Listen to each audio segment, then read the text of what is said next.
Good evening, everybody. Thanks for being here today. We are here to discuss the concept of critical vernacularism.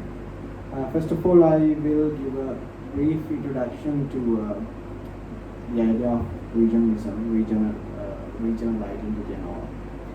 So, in architectural history and theory, I think after the modernism, one of the key ideas that emerged in the world architectural discourse, especially after the world wars and all, the idea of regionalism. So there are many concepts and theories that emerged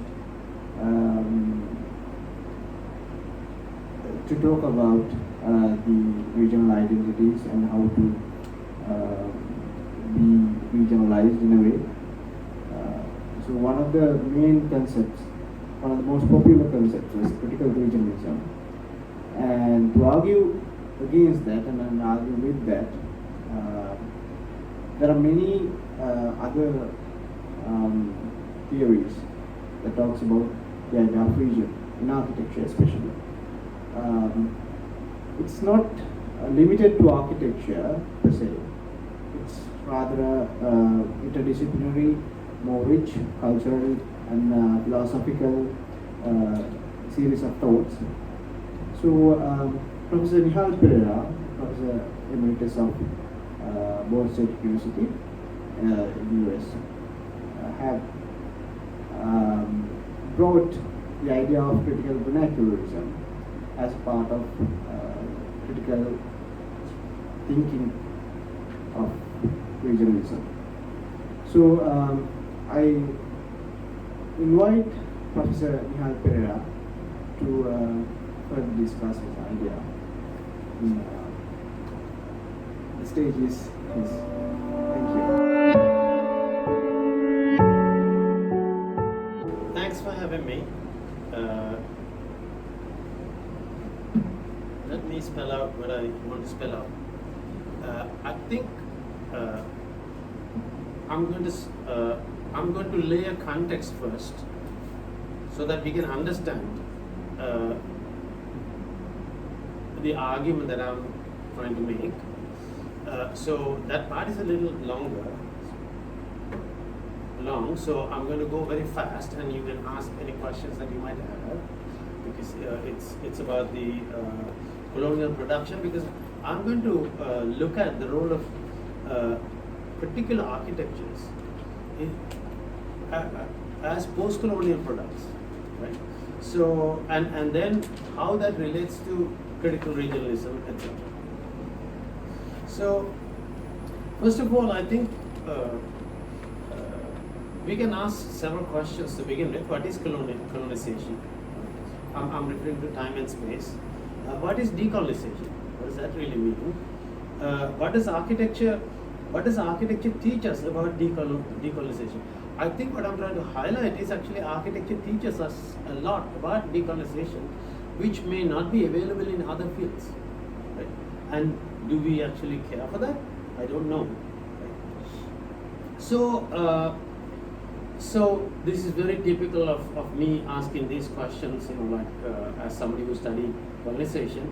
When we say the new year, we say January 1st is the new year. Why do we call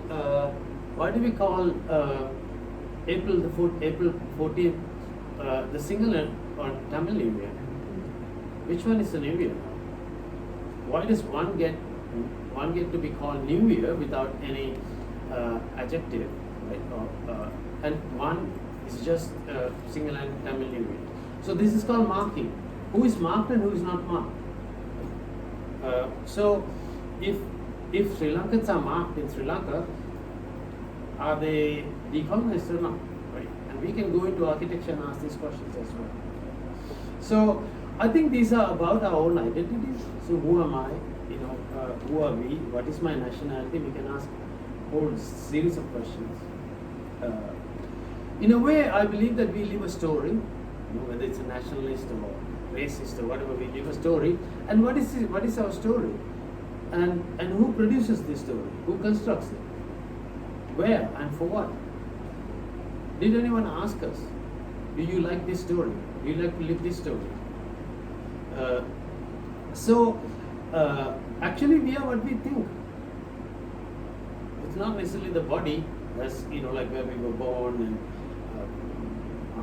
somebody can be black, but that person can think he's white, or the aspirations could be white.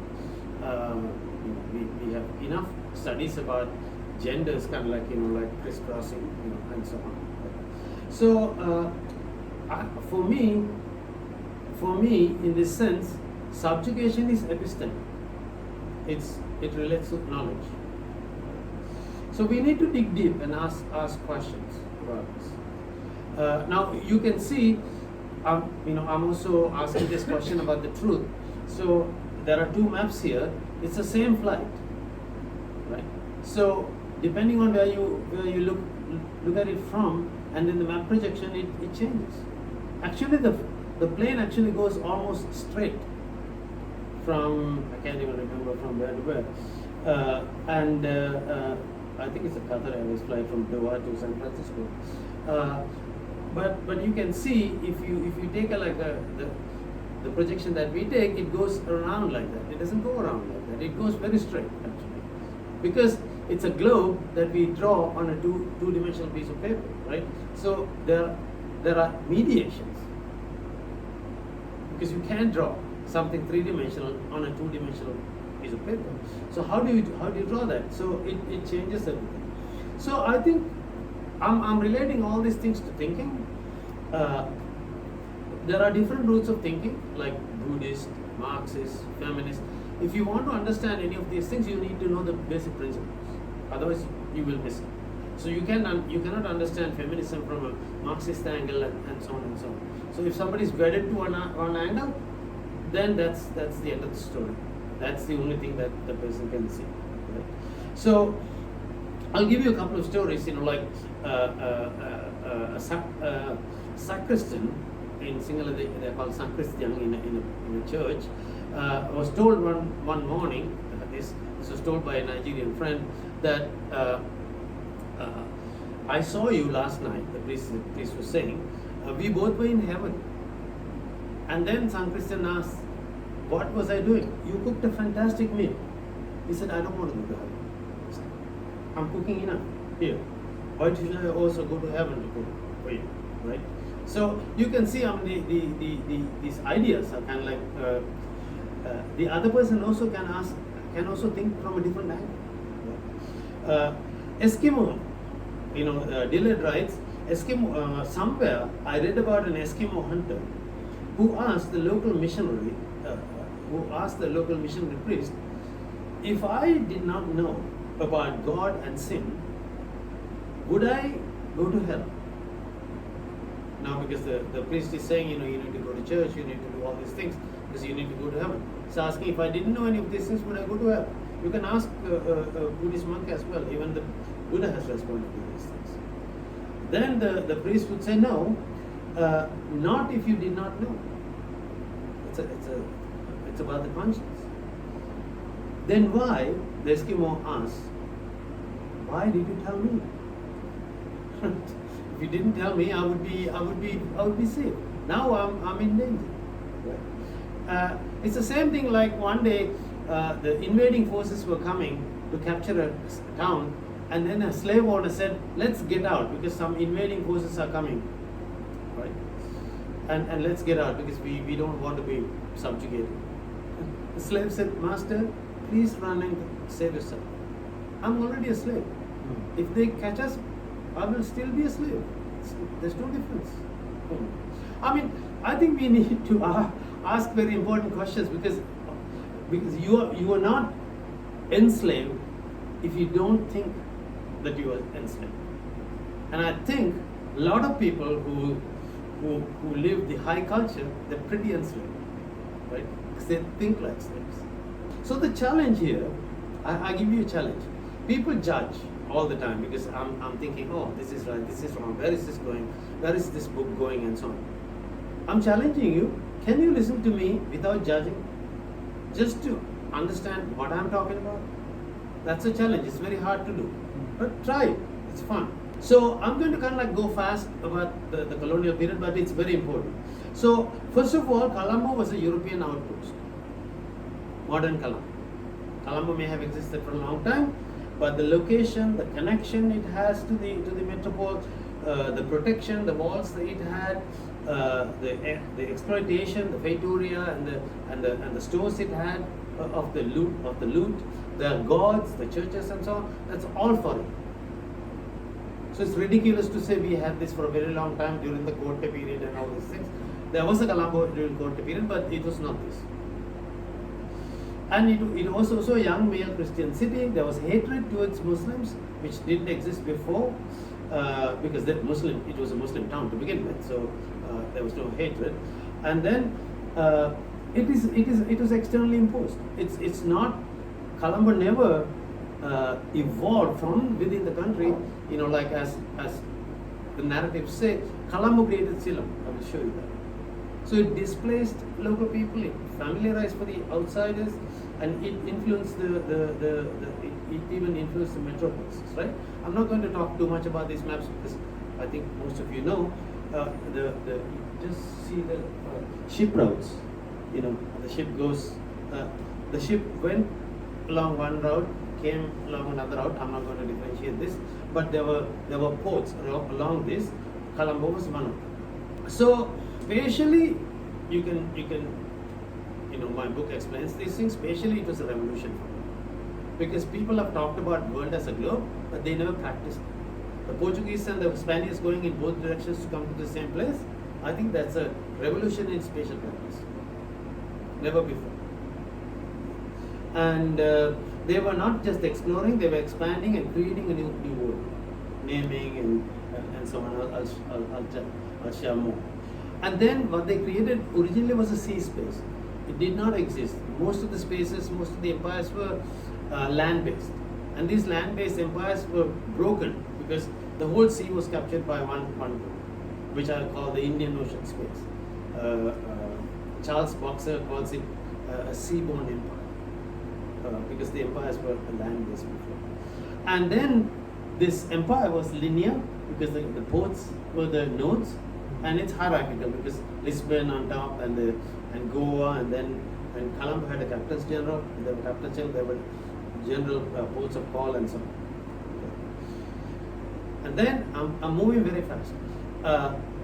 Ceylon was a strategic point because they wanted to loot, capture other places. So a lot of people call Ceylon a strategic point these days. And one can ask, what kind of a strategic port is that? Because for them, it was very important because it's in the Indian Ocean. They wanted to hold empires, right? I mean, that was and now we are not holding empires, and we need to redefine. We can't just use somebody else's word and say, it's a strategic point, So I think that was the failure. People were talking about economic development based on strategic points, but the thing is, for the British, it was not the case. British had a wider empire. So they had many nodes which were called keys that locked the globe. Singapore was one, Aden was one, and so on. So they had a very different spatiality to their empire. And Ceylon becomes a single place because it was turned into a crown colony in 1802, right? Except කරන්නේ ලංකාව පළවෙනියම බ්‍රිතාන්‍ය කියලා තමයි මම කියන්නේ. With a conscious mind. එතකොට sorry for the singular. Actually, it could have been a part of India because it is the company had 3 presidencies. It was the Madras forces who subjugated Ceylon. Dutch were ruling Ceylon, which is the coastal area, and the Madras forces took over.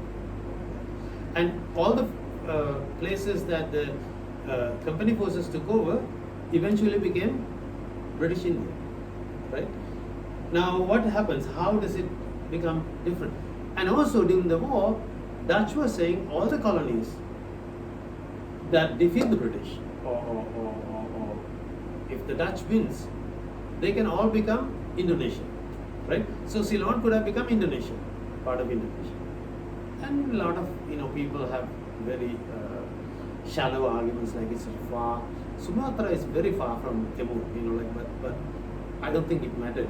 The politics was politics of colonialism, and then if there were no colonials, Colombo was an Islamic city, like Indonesia or something like that. Ceylon would have become an Islamic state. Right? So I mean, so much for this lineage of 2500. So what happens is, at the Peace of Amiens, British decides in 1802 that they want to keep the colony, Ceylon. They're not going to. They gave many colonies to Dutch and all these other people, but they don't want to give Ceylon. That's a key decision. And then 1802 itself, they are deciding, because to hold the empire, they don't want Ceylon to be under the company. They want it to be under the crown. So it was turned into a crown colony. That's how Ceylon becomes separate, right? There's no magical 2,500-year-old story to this. And then the territory, the European idea of territory is homogeneous. There are boundaries. It's not a what do you call frontier.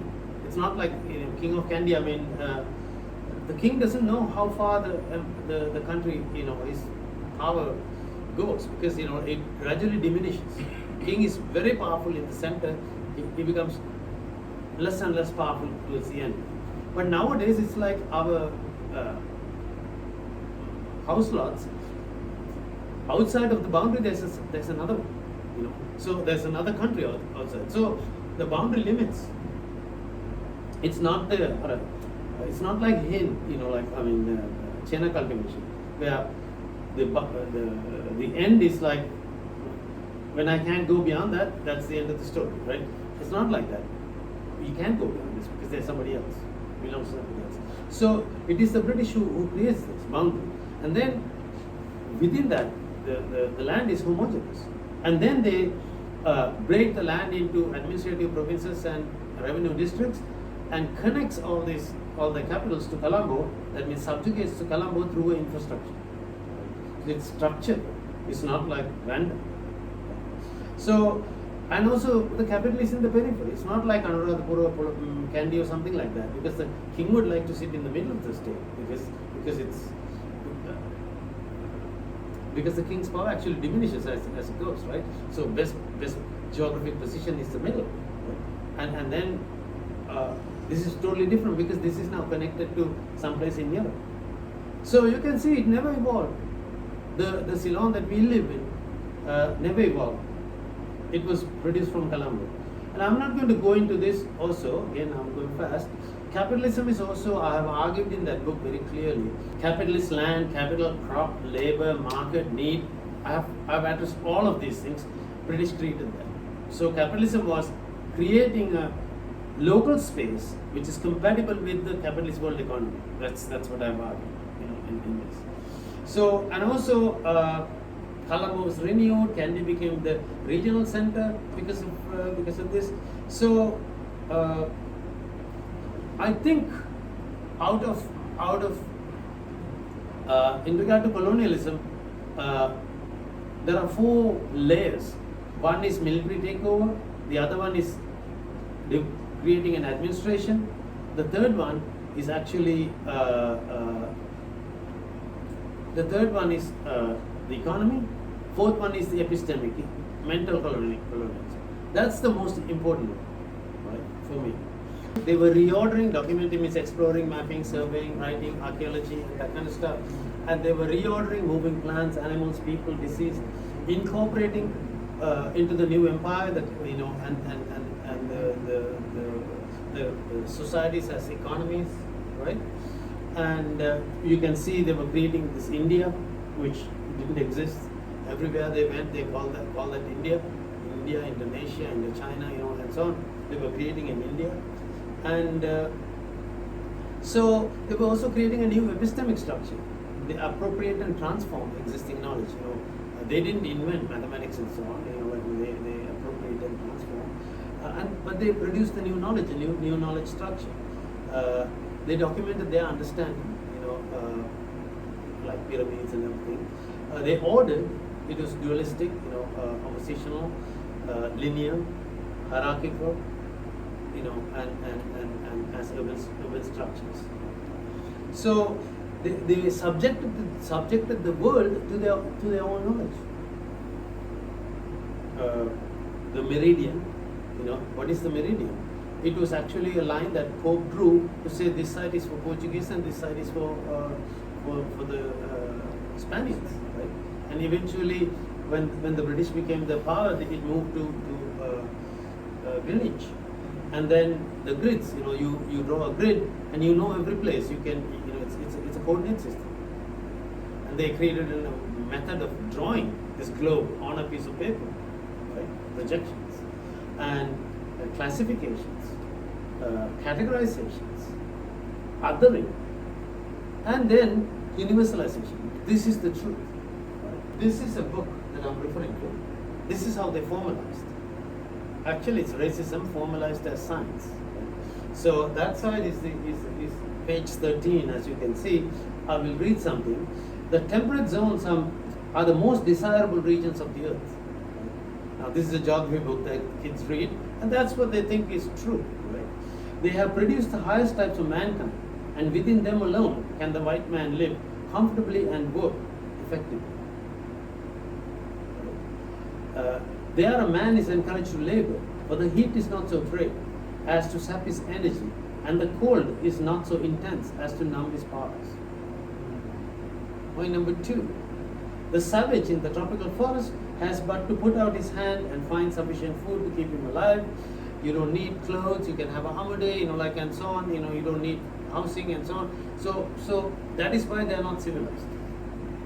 Geography, because of the geography. It's called geographical determinism. So we were given a hell of a lot of determinisms. Geographical determinism, climatic determinism, as justification for their knowledge. Right? People have suggested that they are not necessarily true. So this comes out of positional superiority. They had a position. This is a word from Edward Said. So they were able to say this, and other people had to accept. Some people who didn't accept were killed or put in prison and that kind of stuff too. So by doing this, they would create the land unfamiliar to them, and then turn the subjects into docile. Like you can be producing knowledge and you can be fighting with us. You just accept what we are saying. And then when they do research, you become an informant. You give the data. I mean, this is what is still happening. UNDP and all these projects. They recruit local people to find data, right? And then so these are the people, and they think this is great, and eventually they learn how to do what the white man is doing. Right? So they follow that path. Gayatri Spivak has written about this. So incorporating the strange things, when they were traveling in the world, they were all strange. But now they have named them, worded them and so on. Right? And they formalize through science. In this conversation, Trin Min Ha writes, you can read that. We are talking about the other, which is the other is not a joke. They are othering. They are saying they are savages, right? I mean, in this geography book. In our conversation about the other, is the others are silenced. Nobody asked the Sri Lankan people or Ceylonese people what this place is about. They ask sometimes, but whatever they think is what it is. They always stand on the other side of the hill, naked and speechless, barely present in the absence. So especially you can see this in the fort area. Clock tower might tell us, hey, now the labor is measured out of time. The clock is what is important. That's how we measure labor, which was not the case. And then spatializing time, like work, residence, these are separate, like fort, cinnamon gardens, go on vacation to Norelli and so on. Some people still follow these things, right? And so on, they institutionalize things. And then the nomenclature, the names, all the governors' names and royal families' names, Maitland Crescent and Horton Place and so on. And then statues. I'll get to statues in a second. And once they had reworlded, once they had redefined this colony, they would create a museum in British architecture and put the Ceylonese artifacts and tell this is your history. And people go, school kids will go and learn and naturalize. So I'm just moving to architecture. Sorry for taking this much time because I think whatever I said was important, I believe. So architects usually work for clients in a market, call for tenders and sort of like get a contractor to build. This is what they do. They design and do working drawings and so on. It's a Western idea. It is imported via colonialism. And then how do we understand architecture? Because it's like the Western people kind of like said, oh, we come from the Greeks. They extended their history. It's an appropriation. Right? And the Greeks had democracy. It's all bullshit because Greeks never had democracy. They used the word democracy. Right? They had slaves actually. So they re-narrativized the history. Similarly, architects have re-narrativized the history. It's author-based, whatever that now, what we have now, Bava's architecture, Perera's architecture, IM-based architecture. We talk about it visually, which is what the Europeans did. When they went around, whatever was visual was important for them. That's why pyramids are important in Egypt, because it's visual. That's why stupas are important. So that's stupas, right? And so on. So all of a sudden, there's visual dominance and periodization. They periodized Greek period, Roman period, whatever, medieval, Renaissance, and so on. So there's a particular type of architecture in a particular period, and incorporate all these things into the past of European history, right? Now, if you read architectural history, the non-Europe does not show up in this, right? And then later, Bannister Fletcher added the big book. They added non-European architecture, right, and so on. So it's others. It is othering the others. It pretty much discards and then incorporates as the periphery. So as much as they chose some architecture as Western architecture, they also discarded some architecture as not worth. What did they discard? First of all, this great book by Nicholas Pevsner said bicycle shed is not an architecture. Bicycle shed is not architecture, right? So very clearly, there's architecture, not an architecture, right? And then vernacular is not architecture. Right? Tradition is not architecture. I mean, Hegel said tradition is not even history, right? So they come up with these European ideas as to what is architecture and what is not, right?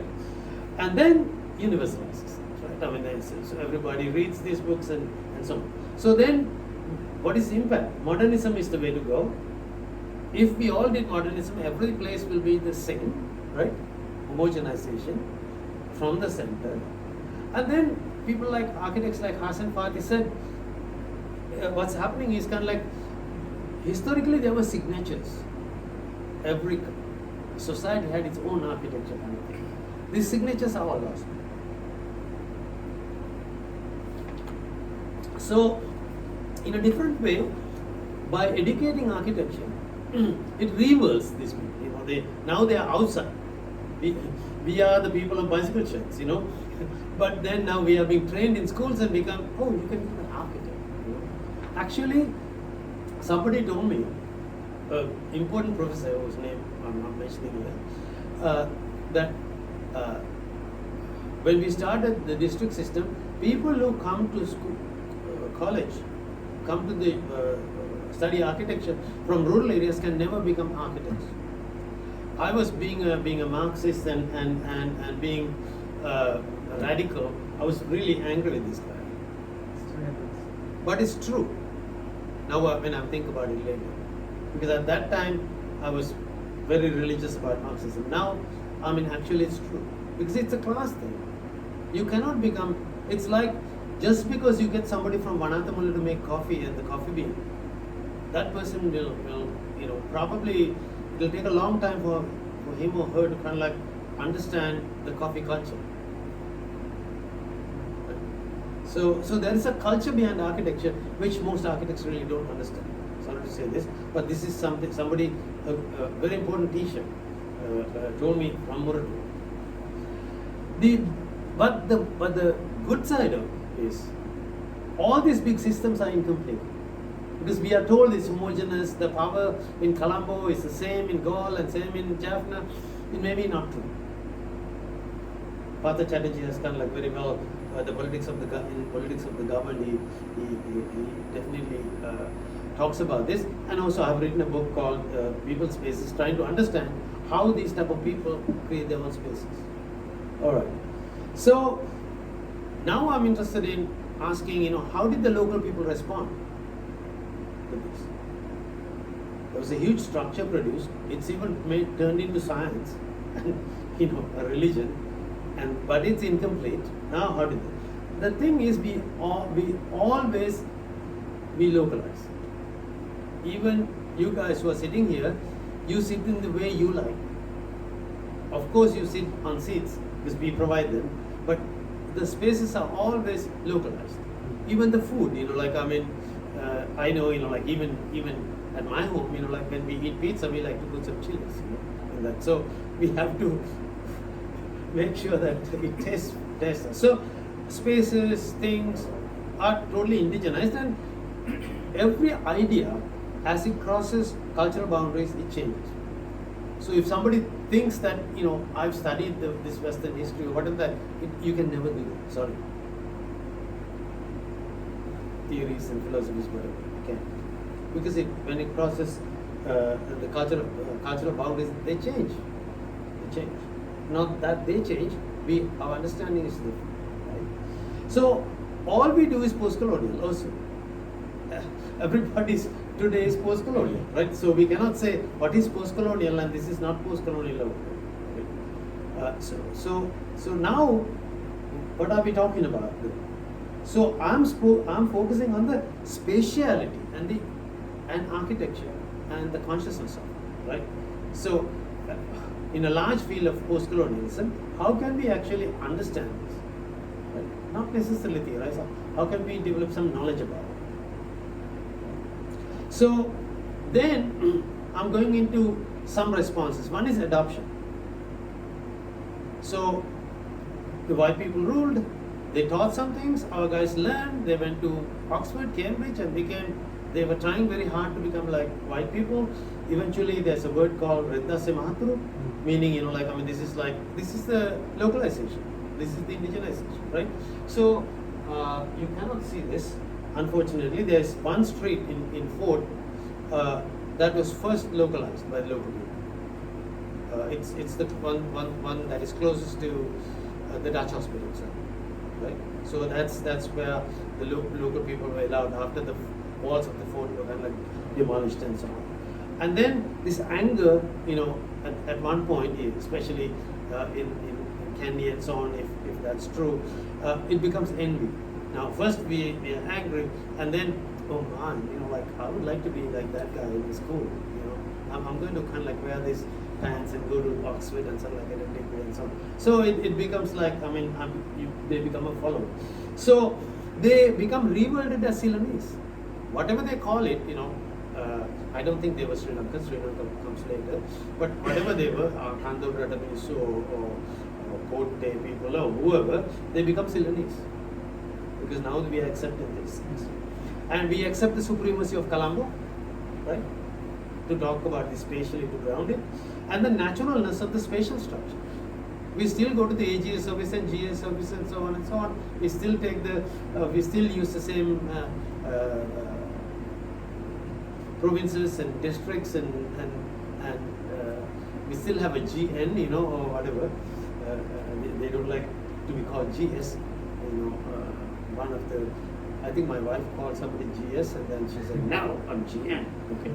All right. So I don't know what difference it makes. So I think these local people are refamiliarizing, right? So as much as the elite entered, the people who are looking for jobs entered also, right? So they most of the jobs were in the harbour. They lived close to the harbour. The top image is like a building from these early times, because when the elite kind of like left some houses, they occupied those houses, which were later called slums. Slums is not a house basically. Slums is a condition, bad hygienic condition, right? So slums, and then when people built houses, they were later called shanties or something like that, right? So you can see the Europeans left economic dependency, which was talked a lot because the Marxists were very powerful in this country, and then epistemic slavery. Epistemic slavery, not very much talked about, because people so much like to become native informants. So they followed the colonial system. It was also a contested city because local people cannot live like white people. They treated, so it is somewhat contested, but also you have to transform.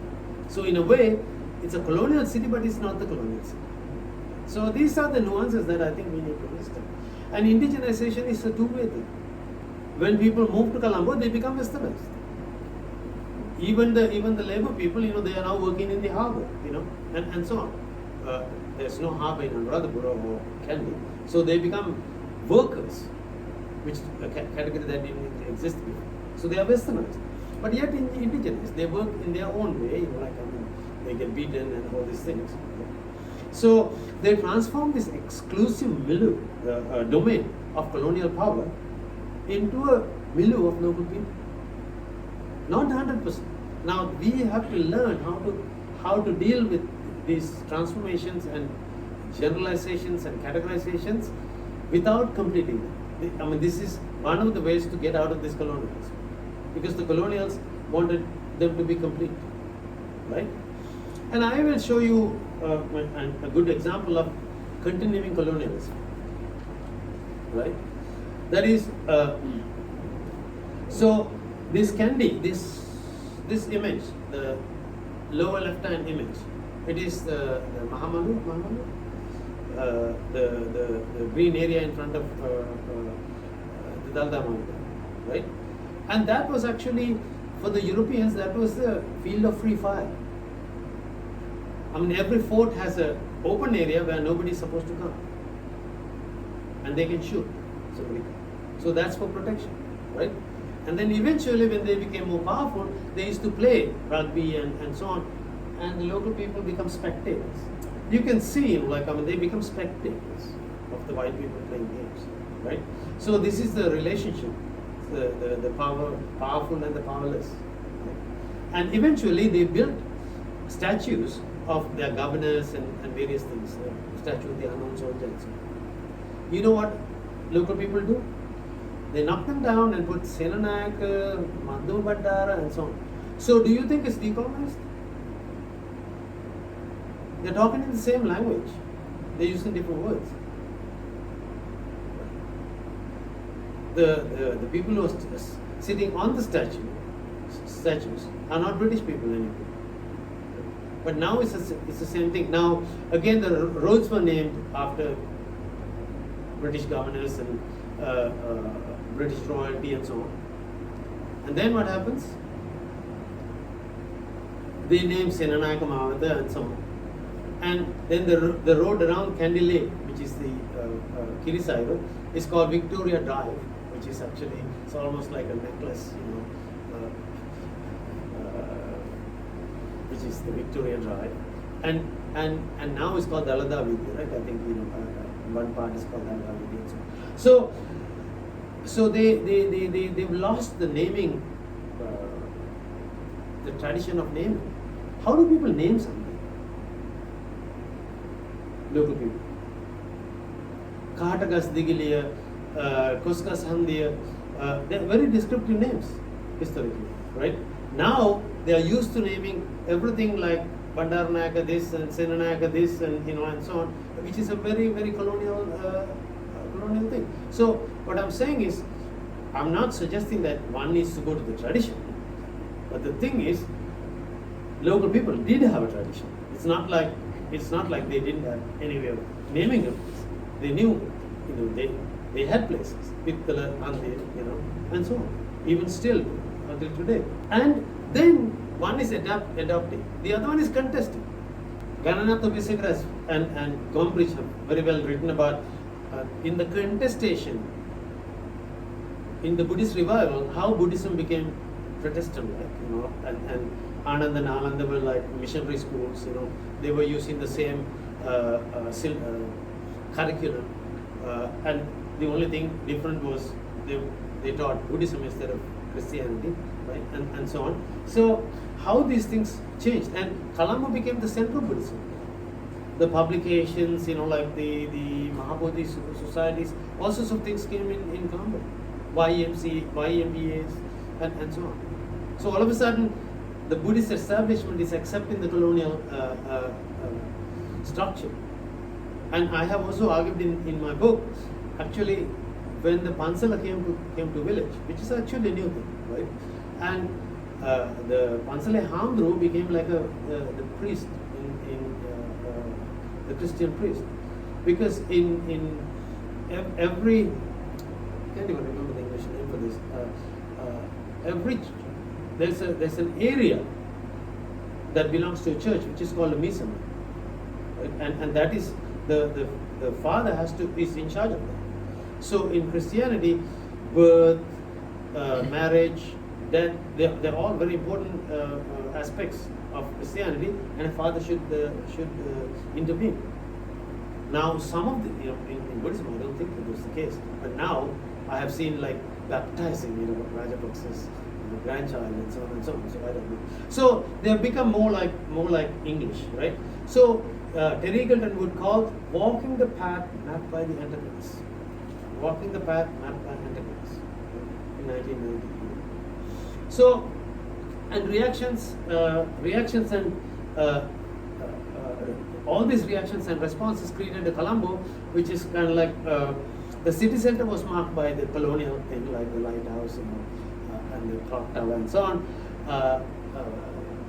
Temples did not come into the middle, but they were outside. The Kalaniya temple, Deepadutta, Ramayam, and all these things around. But Buddhism came right in, like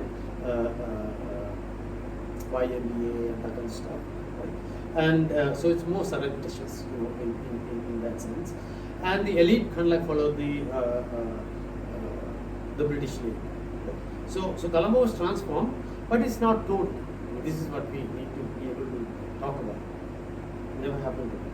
Okay, so if we go beyond this colonial heritage, right, what can we see? I think architecture, the big point I want to make today, I think architecture has one of the best conscious representations of post-colonialism. I don't think architects talk enough about this, because I think many of them are misguided by other discourses, like even class struggle. I will highlight two people, right? I think the big problem is within us. Rather than interrogating other people, like I've given talks I've gone to talks in certain places, and a lot of people, they try to argue with the guy. That's not the thing. We need to try and understand. That's why I challenged at the beginning. We need to have dialogues. So the problem is right here. We have to interrogate ourselves, not the other person. It's not like I'm going to be right. We need to, we can go we don't have to argue against the other guy, unlike do this. So I'm going to take something I learned through my course called Sri Lanka Vikalavakasha, right? And through that, actually it's interesting, there are lots of artists who are coming to this course. I don't know why, and then two very important people I met, Sudesh Mankinaka, who is the head of the finance department in Perera. He has actually, his thesis, PhD work, is about questioning colonials, because the colonials always thought so-called dance in Ceylon were like yak and natum, all these things related to medicine and yakas and that kind of stuff, right? So in a way that is othering. That is putting it down, right? It's not like dance in the West, right? But he's trying to sort of try and see whether we can actually develop a more like a post-colonial understanding of this. So he is teaching dancing in a different way. Now, don't ask me too much because I don't know very well. So I'm not a dance person, but I learned from him, and I'm reading his book. I've not finished it. And then I also met another woman called Kanchana Malchani. Kanchana Malchani has actually gone even beyond. Instead of questioning the outside, she's questioning inside. She's trying to tap into inside. And she's making, she has learned from the space class, that's what they call my class, that what she's doing is moving the body in space. I think that was a phrase from Sudeshman Tilaka, but that's what she's doing also, moving the body in space. But not according to pre-organized rhythm, but according to what her inside does. It's a little bit like combining meditation and that kind of stuff. Right? So it's a fantastic thing. Try and see. But I will dig a little bit deeper into architecture. So how could we oppose displacement? Just imagine all architects are colonized, right? How could we get out of this? You can't go to the West. And how could we get out of this? Actually, West has a much better decolonial discourse than here. So one discourse is called Decolonial Discourse by Walter Mignolo. And I have my own doubts about it because Anibal Quijano, who started that, he was actually part of the dependency thesis, political economist. So it's very oppositional. As I told you, although the West has given us concepts that are complete, they are actually not complete. That is what a lot of scholars have shown, deep scholars. So how can we deal with these incomplete concepts? So that's a problem with Mignolo and Quijano. Derrida talks about deconstruction. I mean, that many of you know, so I'm not going to dig into that. In subaltern studies, Ranajit Guha has asked, how come the most radical group in history under colonialism is not a part of history. So how is history marginalizing people? These are the peasants. They talk about working class, they talk about the nationalists, but peasants, they're not in history. So people who are silenced in history and so on. So through that, people without a voice, they talk about it. So this discourse is also taken much further. So it's kind of rooted in people who originated from India. Mignolo and them originated from Latin America. And post-colonial studies that comes out of Australia, which is kind of led by Bill Ashcroft and them. They look at how colonial colonial instruments are used by the locals. How do they kind of like use that? I mean, he focuses on the transformative capacity of the local. Like the novelists who write in English. English is a colonial language, but the Midnight's Children, for example, right? So and there are so many writers in English who actually questions colonialism using English, and then actually Bill Ashcroft and them say there's no one English. It's not the British English. There are so many Englishes, Indian English, Caribbean English, and so on. And then Deepesh Chakravarti and them have argued about provincializing Europe. Now, all these people are in the Western academy, right? So it's very unfortunate that it doesn't come out of another place. And me too, right, for that. And Gayatri Spivak talks about affirmative sabotage. So I'm interested in a little bit kind of like focusing on the local input. Right? Local input means more like not theorizing, but more like practicing through practice. How does some new ideas come up? One is experiencing. Luther Ecker is an architect. He was the chief town planner, but professionally an architect. He's a Singaporean. He was the chief town planner when Singapore became whatever it is today, or during that time. So he even told me that Singaporean landscape looked awful because all the buildings were similar because of the building regulations. So what is the first name of Roach, the Australian architect? Anyway, he invited architect Roach, to design a building. He said he couldn't do it because his degrees are from Australia. And then he told me that when he first came to to Singapore, he designed a tall building, and the building was leaking at the windowsill level. So he went, with a girl, and that girl asked him to cut the windowsill in half. He cut it, and the leaking stopped. He told me all this Western education, because we measure rain by inches and so on. It's all good stuff, science, but it's useless to understand anything. He figured out rain is also cultural. So culture is what differentiates things. So we can't escape culture. Once we escape, there's no way to universalize. That's an understanding. And then this Charles Correa of India, he told me, Nihal, I figured out we need double defense.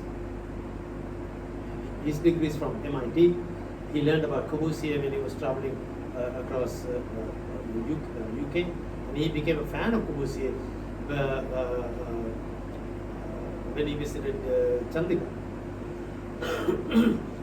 And then Hassan Fatih could not find material to build during the Second World War, so he had to find how to build with local material. So he went to New Corner and learned from the local people. So there is a huge tradition that we don't pay attention. I mean, I also know, because I was involved in Mahavali town planning. Nobody's interested in here, because I think it's a radically new approach. There was a million houses program which actually was very grounded here. We don't teach any of these things here. We always want to bring something from outside. Critical regionalism is one of those. I'll tell you. There's a lot more. And these are some images from Charles Correa. And you can also see, he's trying to capture wind and so on using double height, open spaces, verandas, balconies in his Kanchanjunga apartment complex. And then also he's referring to courtyards and so on, some traditional stuff. But he had an interesting journey. So I wouldn't call, if we want to understand architecture from architecture, not from author, not from period, we have to look at architecture on the author, not the period, right? And now I'll differentiate that. Now this is Charles Correa's other buildings. The top two is Gandhi Center, like in Ahmedabad. It's a fabulous, very open environment, because he realized you don't need to, cover. How did he realize? He first built this one, which is Anand College. It is a copy of Corbusier, right? And it didn't work. And he realized that, and he learned by doing, right? Not finding colors and paints and materials from abroad, from great architects, but learning from people. And then this is, which you cannot see here on the bottom. That's a fantastic project called, I can't remember. It's in Navi Mumbai, and people have taken over. I think architects are successful if people take over. Architects are too egotistic. No, my building has to be like that forever. This is on cover pages and so on and so on, right? So they are not designing for people. Right? And even when I talked about this with Charles, he was not very proud. He said, I said, I'm very proud of you.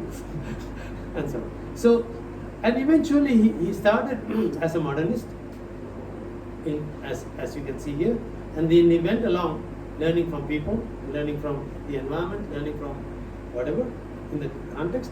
Eventually he became a literal traditionalist. This is the British Council building in New Delhi, and it has a shunya in the middle and so on and so on. I mean, I think it's gone a little bit crazy. So I would call the middle period critical vernacular, because he's critically understanding. Huh? Belapur housing. So the middle period. So this is the great thing about not going by authors, because this particular author, this particular architect, had produced modernist buildings, critical vernacular, and eventually at the end he was a traditionalist, but in a modern sense, right? And these are some structures that Hassan Fatih built using muds, learning from villages. And this is a house that was built by a person called Bandit Chulasai. These are my students, because when I bring students to understand local communities, I take them there, and especially this type of architecture, I like it. So in Thailand, they build houses on top of stilts called Taitum. The space is called Taitum. So he has built a Taitum on the third floor, not on the ground, right? And this is the Taitum we are talking in the Taitum. I was too young then. No? So and then on top of that is his bedroom, fourth floor. So he has other things going on in the first and the second floors. And in Thailand also, they have very open, they live with the nature. These are restaurants. Lots of restaurants, lots of buildings of which the ground floor is like on columns. So we can learn from these things, that's what I'm saying, right? But we want to learn not from these. And then this is an Aga Khan award-winning project by Antonio Ismail. He lives in Bali, but this is in Samarinda, which is in Borneo. And you can see, so they were replacing these what do you call it, street vendors, rather than putting them in some other place, right? And also probably learning a little bit from what are they called in Singapore, vending centers in Singapore. So they built a structure which opens out to the road. These are a little bit more formal shops, and inside is like more almost like a garden where there are pavilions. You can subdivide the pavilion according to the money that you have, right? And so on. So there are very small shops inside. I was very fortunate. I worked in Samarinda, and I just ran into this accident. And of course, it's a militaristic country. This is a watchtower in the and then you guys know this, like I think it relates to outside, like very well. So this is the final part. I'm going to focus very much on Jeffrey Bava and Ulrich Plessner's work. I've written about that because I want to take this a little bit further to deeper down, right? So they were actually knowledgeable of the background that I was talking about. Not in the way I right? I mean, we are all different people. We talk about things differently. So Ulrich, on the left-hand side, he says there was post-colonial self-denigration. People liked American style and V9 flows, and the reflection of Western ways were evident in climatically unsuitable and visually indifferent places, right? I mean, that's what he saw from his eyes. Shabby asbestos roofing, bare bulb lighting, disastrous flat roofs, imported rubbish, he puts everything together. The slimy black moldy walls. I mean, walls become black if you leave open in Sri Lanka. The admiration for the second rate from Europe. Right? So this is, it's not from the last book. It's from early work, right? And so 1986. So that is when he came the second time he wrote. But this is the idea that he had. I think Ulrich Plessner is a very important player in Sri Lankan political life. It's not Sri Lankan, so we may not get that place. So, and then Jeffrey Bava also says, I like to consider good architecture in Sri Lanka as good Sri Lankan architecture. I don't care who built that. Right? So I'm learning from architecture. All the good examples of these periods, like Portuguese, Dutch, British, Sinhalese, whatever, have taken the country itself into account. So how do you define good architecture? Taking the country into account. I think when I say critical vernacular, I think something of the ground, of the society, of the culture, but critical of it's not like building like old buildings again, right? So we have to be living in the present, right? So how do you do that? It's learning by doing. How else do you do? Because schools don't teach this, right? There's no subject called this, and even from the unlearning architecture group, it was very hard to sort of like get a discussion about this subject. And then they also learned, I don't know exactly what the details of learning of Charles Correa and so on, but I know the learnings of these two people. They went out and they sketched viharas and verandas and rural areas and so on, and they tried to learn from the local, right? And Barbara Sansoni did this book called Viharas and Verandas. So they were appreciating, but they were also critical. Baba and Ulrich has never reproduced something old.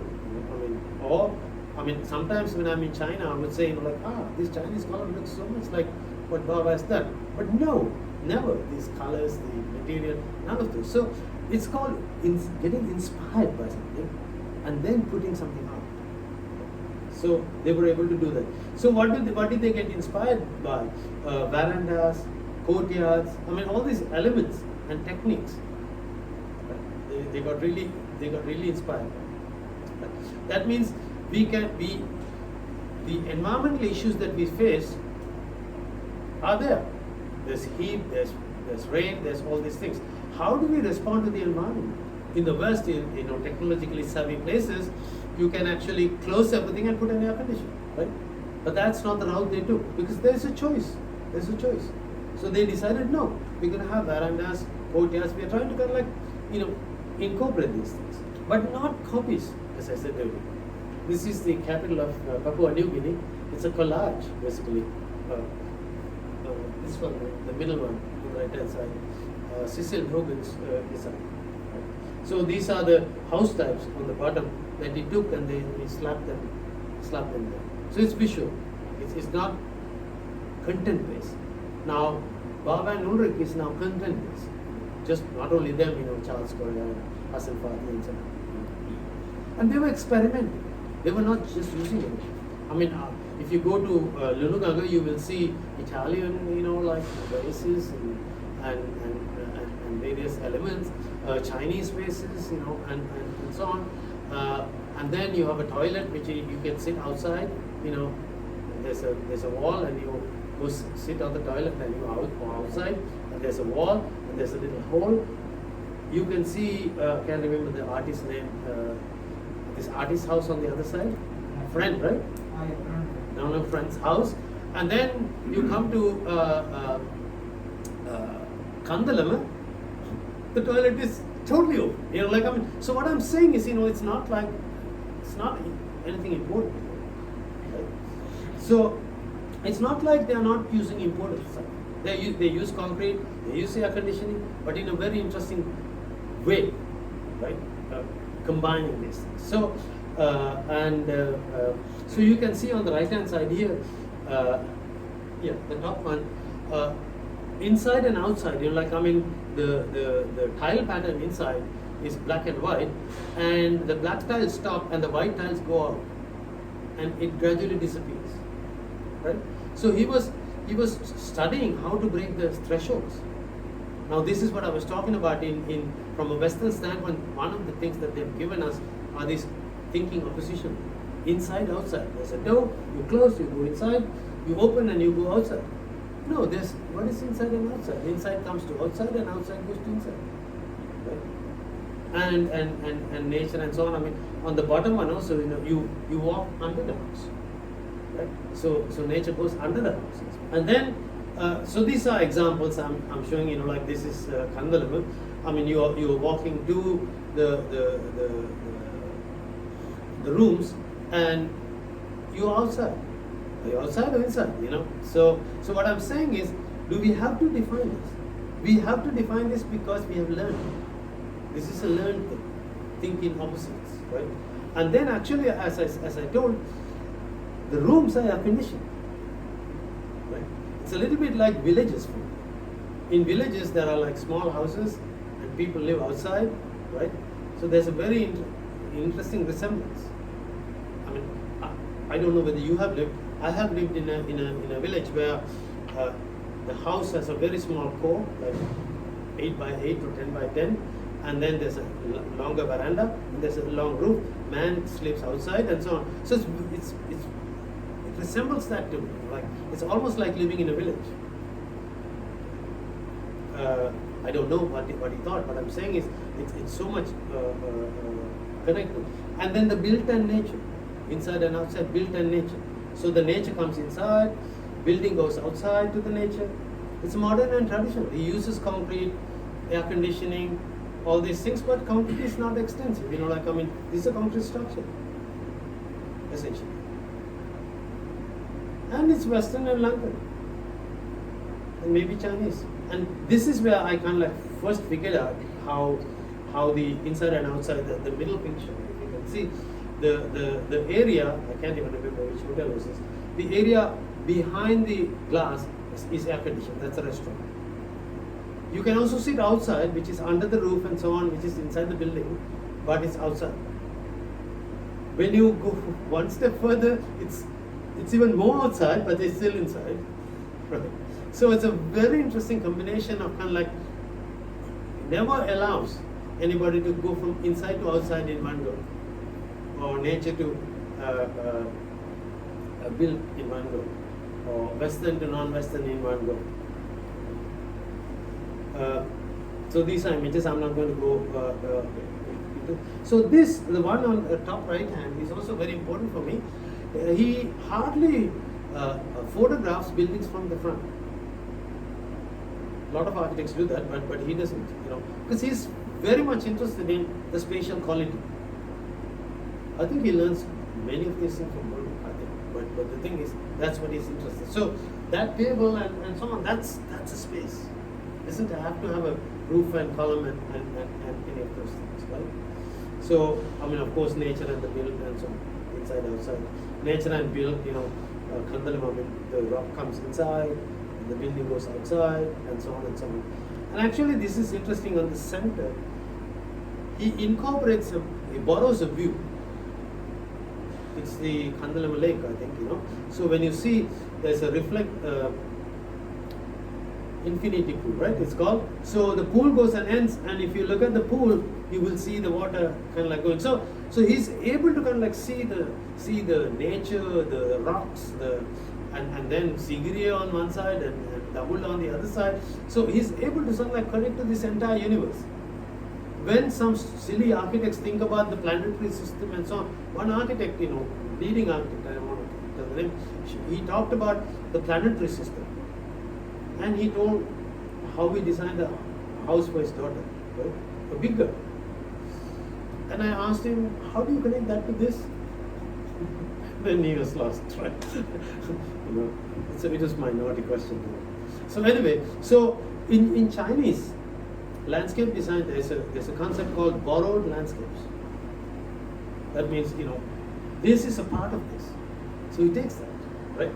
And one wing is open to Sigiriya, one wing is open to Damula, and then behind is rocks. So I always think, like, oh my God, if they gave me this site to design a building, I would have thought, what am I going to do with this site, this entire jungle? No, he sees all these elements. This is the level of creativity, right? And this is also nature and build. I'm not going into details because you have seen this. But I want you to see something, this terrace on the, borrowed views. And also you can see these terraces. It's very important, he breaks the scale. So the person is not lost. It's always, we sometimes, call human scale. So the building could have like a ton of cubic meters or whatever. But the building can be related, you can just walk out of the building at any level, any floor level. And of course, borrowed views here. So as you walk in, there's water. And the coconut trees are in water. And then, so there's a huge sea there. You can go and see the water. But he brings in the water and blends the water and brings the visitor into the water. So he breaks these thresholds, like this is land and this is sea, this is water. No, water comes in. So it's between nature, between all these dualities. He has broken, and many of the times, like we think about how to break this dualistic structure of thinking of the West, and how about third spaces and so on. People have done good work. What I'm saying is, we just have this under our nose, right here, right? We haven't seen this, and we are not even interested in this. Right? So, the middle is one of the toilets that you can see outside from the toilet. Yeah, openness and the feel. I think the feel is far more important than the building. So he's not interested in shooting the building and showing this is my building. This is what a lot of architects do. So is Baba an architect? I don't know. Actually, one of my friends told me Baba is not an architect. He's the only guy who can actually combine paddy fields. This is in Vernacularism. Paddy fields and lotus flowers. The next one with a classical balustrade, and then with water. He has this amazing, magnificent kind of like ability. I don't think he's a genius. Everybody can do this, but nobody's actually paying attention to this. Actually, the experimentation is very, very evident if you go to Lunuganga. There are paths. If you walk in one of these paths, you get to like as in the West, you have a focus that you walk to. But in the West, there are axes. You walk on the axis from here to there because there's a statue or something, and then you have to walk back. But in Lunuganga, when you walk there, there's another path to get out. If you haven't noticed, go notice. It's an amazing place of experimentation. So again, I said the focus is not the building per se, but the space he creates, the quality of space he creates, and so on, right? So it's grounded, it's cultural, because in order to do that, and Jeffrey Baba is actually an elite person. He worked for rich people, right? This is all true. My Marxist half would say, we need to, not care. But the thing is, I think, don't throw the baby with the bathwater. When a lot of Chinese people are very critical of Mao, and then a lot of people say, don't throw the baby with the bathwater. Mao taught us a lot of things. Learn them, right? So this holistic, ideas of not holistic.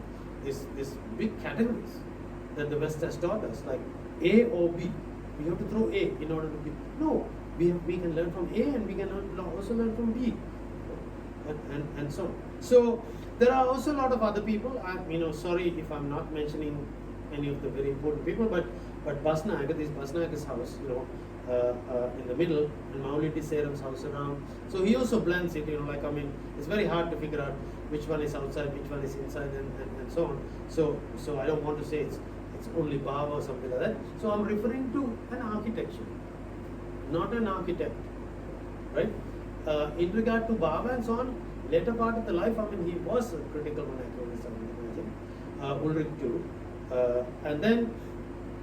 And then I asked, I'm not a good friend of Jeffrey Baba, but I asked Basnayaga, what is your inspiration?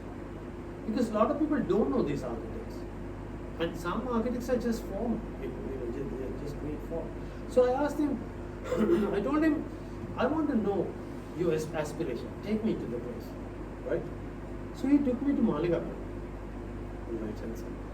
He told me that in the past, local people did not overshadow or dominate nature. They always built with the nature and into the nature. And that's what I'm interested in. Now, I don't know what Baba's interests were, but seems like Baba also had a good understanding of this. Because he also sketched viharas and verandas at some point, right? So that should be one of those. So it was interesting to climb Maliga Kandam with him. So I put two images on the left hand side, which you cannot see. On the bottom is the Forbidden Palace, because actually it's interesting. A lot of people architects talk about the buildings. I have read quite a bit about the spaces that the buildings create. So buildings are an element that creates the space in between. So they actually very carefully figure out what these spaces are, right? So it's something to think about. And then the top one is falling waters. And I always think, I've been there only once and I'm not interested in doing it again. It's nothing against him, but that's good enough. I don't think Baba would have ever done that, or Ulrich, or Charles Correa, or any of those guys. Right? And I know we venerate these guys. I think he did a good job, from his cultural standpoint. It's Judeo-Christian standpoint, a dominant standpoint. It's extremely dominant. It sits on a waterfall, right? It's not.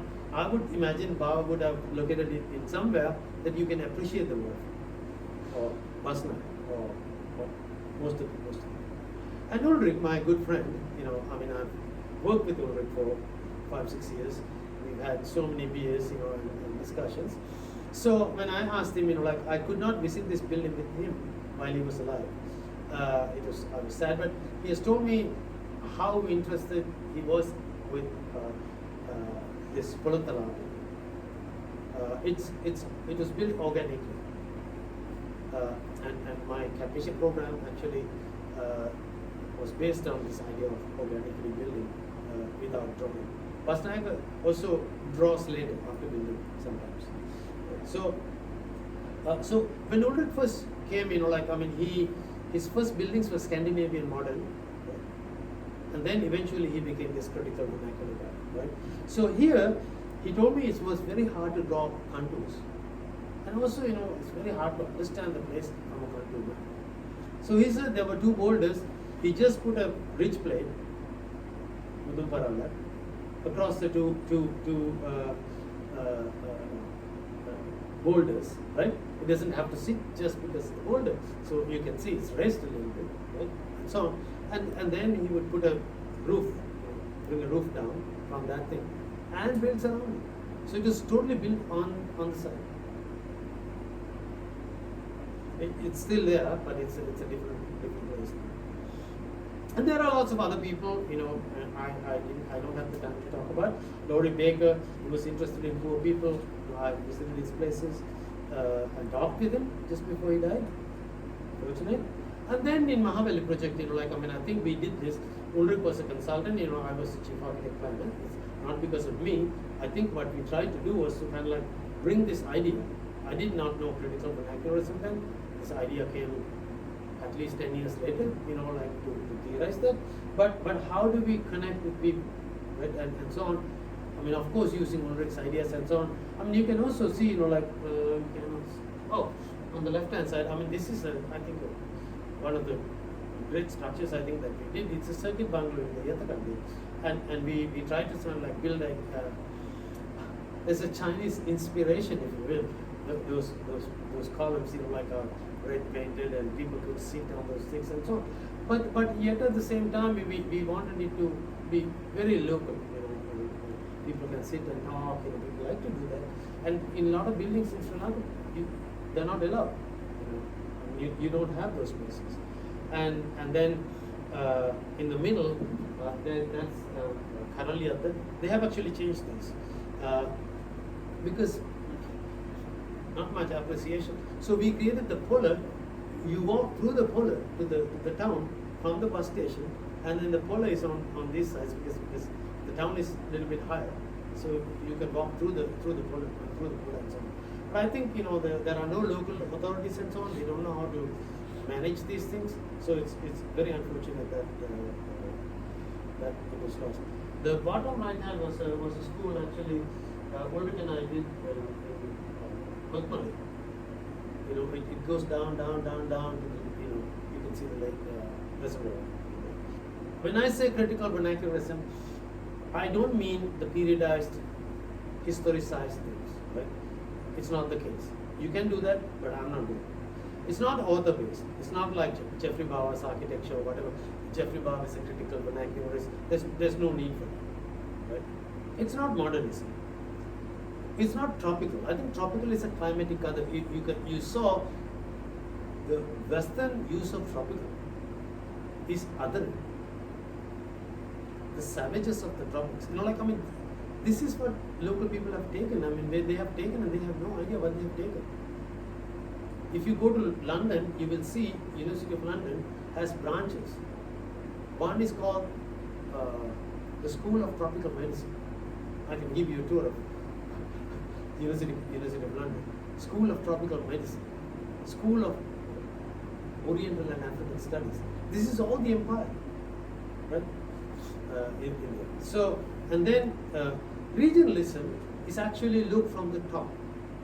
Modernism exists, modernism is uniform, and then somebody is saying no, they practice slightly differently, like indigenize, familiarize. Now we can actually say South Asian architecture, South Asian modern, South American modern, and so on and so on. So it's a top-down view. You have to be in America to see this. You have to be in America to see this. Centers are there. Pope is in the center. Pope can see the entire Catholic world. Right? Some Ayatollahs might be able to see some Muslim world. Right? Russia was able to see, or Soviet Union was able to see the communist world. Right? So you have to locate yourself in the center. The guy who actually saw this was Alexander Zonas. He's the one who first theorized this idea called critical regionalism. And a lot of people who use this idea doesn't even know him. It's ridiculous, right? They are not scholars. They just pick up ideas. It's called names dropping. You just drop a name because you know something. No, it's Alexander Zonas and Leon Lefebvre, his wife. So they don't. I was having a conversation with Zonas about this critical vernaculism idea. He never responded. He must be pretty old. So rather than looking at it from the top, I'm asking, can we look at architecture and architectural production, building production, spatial production, which is my larger project, from the place of production? If you see that, what will you see? So locally grounded architecture that is produced from that local, I call critical vernaculism. It was interesting during my PhD viva. One of the architecture historians asked a huge question. He was a little nervous because Anthony King, Wallerstein, James Duncan, they were all there, and this guy was a little nervous. So he took like 15 minutes to ask the question. Wallerstein would tap on me and say, "Nihal, tell us whether that Parliament House that Baba built, can it be built in Bangkok? And will they consider that belongs to Bangkok?" Thanks for saving me, but because I couldn't even understand what that other guy asked. So it is not right. We can say, because I think we need to bring it down. Even today, one of the biggest issues is even development. Everything is planning. They're all thought in a very centralized way. Look, we need to decentralize. People live in these things. So this is critical vernacularism is a decentralized way of understanding and understanding the difference. So grounded in the environment, culture and society, they're not just grounded in the physical environment. It's locally produced and it is a practice, a reflective practice, right? Because these are practitioners who think and question themselves. So they go and map, sketch. Bihar is a veranda, so go to New Gorna and learn. So these are critical practitioners. So what I'm talking about, I view from the place of production, and this is also a process of learning by doing. We learn and do. We are do and learn. We do and learn. We are learning by doing. It's a process, and it is in the modern contemporary world. It is not a vernacular. Why do I call vernacular? It's off the place. And also 50 years later, whatever these powers and so on produced will be called the vernacular. Anyway. Okay, I'll stop there. Thank you. Mr. Nihal for delivering this excellent talk. I mean that